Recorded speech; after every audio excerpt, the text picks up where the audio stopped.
suggestion, Madam Chair. And I think this, thank you, Madam Chair, and the proponent, I would like to congratulate the proponent. This is a very, very good ordinance. Kaya nakita ko, binbasa ko kayo na, mamiyara ka sa mga distress overseas Filipino workers. So, good light na mag-communicate sa barangay level. Sa, hindi lang ni job mo, pati man sa distress mga OFW ta. So this is a very, very good ordinance. I applaud the proponent, Madam Chair. Ang ako to, Madam Chair, na suggestion, perhaps you could put more in proportionate man sa populasyon sa kada barangay. It's just, Madam Chair.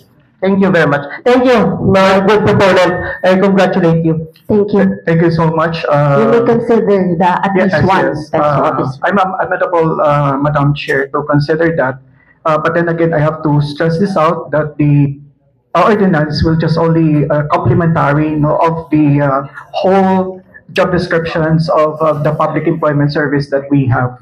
So we have ample staff coming from the PESO to assist and to deliver good quality employment facilitation in the barangay level, Madam Chair. Thank you. Yes, Councilor Don. You have the floor.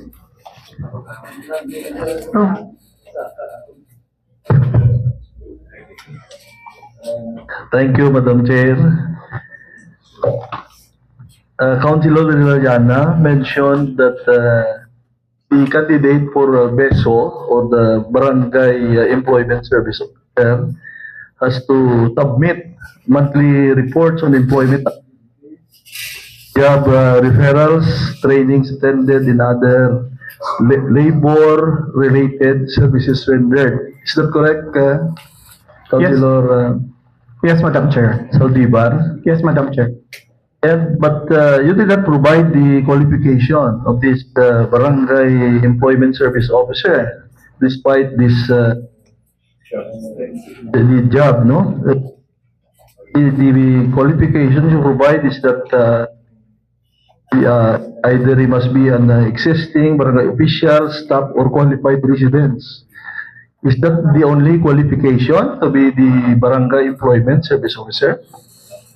Well, under Section 3, Madam Chair, the creation and designation of PESO, actually it's on the jurisdiction by the punong barangay or the council to identify the barangay employment service officer. It can be a barangay official, staff, or qualified residents subject to the recommendation and training certification of the city PESO. Yeah, with no minimum requirements. Let's say a high school graduate with a degree on little units. Because of the job, no? Especially the data gathering and reporting. Kung hindi siya kabalo mag-himo report niya karon basi bang barangay kapitan pa ni mo oras ang para sa iya. That's a good point, Madam Chair. Probably we miss out establishing the qualification of the PESO. So if we noted well that we're going to include that under the creation and designation of PESO, that we're going to include certain qualifications of the PESO.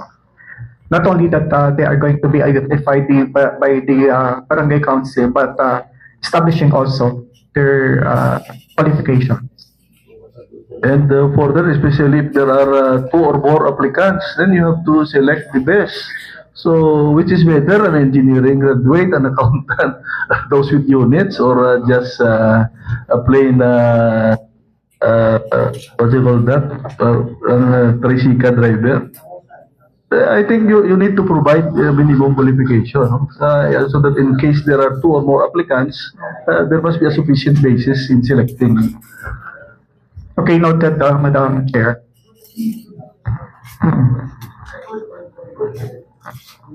So in a way, it is up to you. I'm just pointing out this. Oh yes, Madam Chair, I acknowledge the intention of the good gentleman from Lapus that in order for us to be to put everything into proper perspective, might probably consider also qualification of our PESO.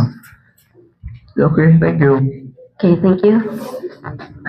Yes, Councilor Sarabia, and after that, Councilor Malabor. And Councilor Parkman.